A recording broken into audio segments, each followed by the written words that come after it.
all you could do was just listen to him kill everybody you know. 4 days of pain. 4 days of reliving the horrors of the moments gunshots tore apart a Boulder community. I thought this was going to be my end, and Tonight, some returned to the scene for the first time to collect belongings and pick up their cars. I could still hear it. You know, I could still hear the gunshots. As the community continues to gather to mourn and to heal. It still feels surreal. There's still a long road ahead, but you can help these Coloradans know they are not alone. Tonight, we're going to start with a live look at that growing memorial outside the Boulder King Soopers. Look at that. Boulder Strong, the word's so clearly written on that fence now. And because we are Coloradans, we will get through this together. The community is set to gather for another vigil at Fairview High School in the next 30 minutes. And we can't show the faces of the victims enough. 10 Coloradans, each with a story, each with a family, each with plans for the upcoming week. None made it home. Survivors went back to the scene to pick up their cars and belongings. Denver7's Russell Haythorne spoke to some of them. And we'll check in with him in just a moment. First to Denver7 Sloan Dickey, live at that vigil in Sloan. The community is already coming out to support. Yeah, that vigil is being sponsored by an organization called Moms Demand Action, which started in the wake of the Parkland school shooting. They become widely known for their support of gun safety laws. But we spoke with one city council member today that said, yes, there's a political conversation to be had, but tonight is about the victims and healing for the community 3 days after Boulder lost 10 of its neighbors. The vigil is actually focused on honoring the lives lost. So I think the vigil will not be a statement and not political, but focusing on grieving and creating a community space for people to come together and honor the 10 people that we lost. Now tonight we expect to see religious, political, and community leaders like Representative Joe Neguse, who represents Boulder. That vigil is expected to start in 30 minutes. Reporting live in Boulder, Sloan Dickey, Denver7. Sloan, thank you. And tonight we continue to learn more about those we lost, their stories, who they touched, the lives they lived. We're learning Lynn Murray was a retired photo editor working for popular magazines like Cosmopolitan, Glamour, and Marie Claire. She loved to travel and spent about a decade living in Florida before moving to Boulder. Janet Cotton bonded with Lynn and created a decades-long friendship after the two organized a fashion show after 9/11. She was a really, really special friend to me. She's, like a soul sister. She's the kind of friend you want to grow old with. For her to be gone out of my life, I know she's in my heart. I know she's in spirit. Lynn was working for Instacart and was inside the King Soopers filling an order. Her family and friends remember her smile and selfless attitude. And we knew Officer Eric Talley was heroic, paying the ultimate sacrifice to run toward danger to save lives. And today, we learned the handcuffs used to apprehend the gunman were those of Officer Talley. Boulder police called it an honor to use his handcuffs to formally book that suspect into jail. They say, though this was a small gesture, we hope it is the start of the healing process that so many of us need at this time. And we also learned today Officer Eric Talley will be laid to rest Tuesday, March 30th. The service will be at 11 in the morning, and it is open to the public. But of course, because of COVID and limited space, you are being asked to instead watch the service online. You can do so right here on Denver7. Our cameras will be allowed inside the church, so you can count on our live coverage Tuesday morning, on air, online, and on your streaming device of choice. And tonight, for the first time, we are hearing from the family of 23-year-old Nevin Stanisich. Nevin, the second youngest among the victims, was at the King Soopers to service a machine at the Starbucks. In a statement, his family expressed gratitude for all the support and kindness extended by friends and neighbors and the family's church. And they also thanked the broader Serbian community across the country and beyond for reaching out to them in this time of need. Nevin will be laid to rest in a private ceremony this weekend. And King Soopers employees and customers who were at the store at the time of the shooting, of course, had to leave their cars behind. Well, they got them back today. And Denver7's Russell Haythorne spoke to several survivors as they returned to that scene for the first time.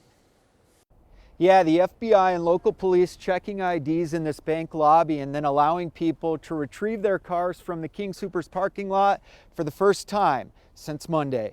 In a world of uncertainty, It still feels surreal. a small sliver of normalcy today. Just to take half a second of getting your mind off of it. As Kimberly Moore is finally able to pick up her car. I had no way to get anywhere to do anything. Andy Ariano is picking up his, too. Very wonderful people right here we have working in this store. Both were working at this Boulder King Soopers on Monday when a gunman opened fire, killing 10 people, including some of Andy and Kimberly's friends and co-workers. Terry's what hurts me the most, man.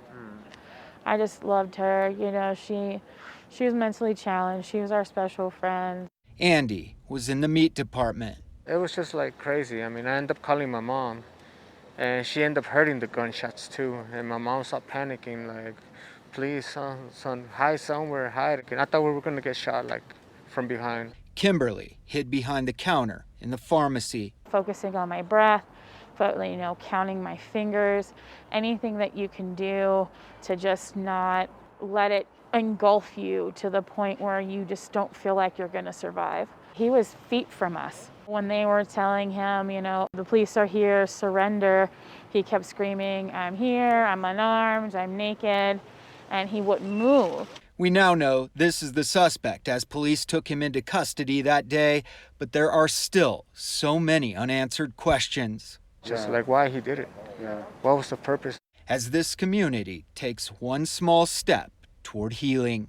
Having my car back gives me the opportunity to go to the memorials, to go to the funerals, to go seek help, to go do all these things that's important in the healing process. In Boulder, Russell Haythorne, Denver7. And many of you have contacted Denver7 this week asking how you can help in the wake of Monday's shooting in Boulder. And that is why these volunteers from the Colorado Healing Fund are here right now, ready to take your phone call to accept donations. All you have to do is pick up the phone, and the number is 303-777-7492. And your donations will help those whose lives are now forever changed after Monday's tragic events. The Colorado Healing Fund is already amazed at the generosity of the people who have reached out. They're looking for opportunities to be useful to the people who are hurting, who are closest to the incident, and they want to make things better. We all do. We have that desire to improve things for our neighbors. All right, here's that number again. Again, those volunteers are ready to take your call right now. It's 303-777-7492. And Denver7 Gives is matching the first $5,000 donated. And if you can't call in now, you really can donate online at any time. The Colorado Healing Fund was established in 2018 specifically to support victims of mass tragedies caused by crime here in Colorado. And here's another way you can send love to the victims of this week's tragedy. The 720 Memorial Foundation is asking for help making paper cranes. Now, cranes are symbols of peace. You can write words of love and support and comfort. And then these paper cranes will then be made into 11 wreaths, one for each of the victims' families, and then another to be laid alongside that memorial we've seen outside the King Soopers. Cranes will be collected in 3 ways. You can mail them to the 720 Memorial Foundation. There's the address right there. You can drop them off at the Aurora History Museum or make a crane at one of these crane making stations. You can reserve a spot at auroramuseum.org. Colorado Congressman Joe Neguse is calling on the Biden administration to ban semi-automatic rifles and high-capacity magazines that are imported from abroad in the wake of this week's massacre. Neguse, whose congressional district includes Boulder, wants the president to issue an executive order and take action immediately. He's also asking President Biden to appoint a gun violence prevention director. And the suspect's mental health looks like it could be at the forefront as this case makes its way through the courts. The defense team for 21-year-old Ahmad Alisa asked a judge for a mental health evaluation.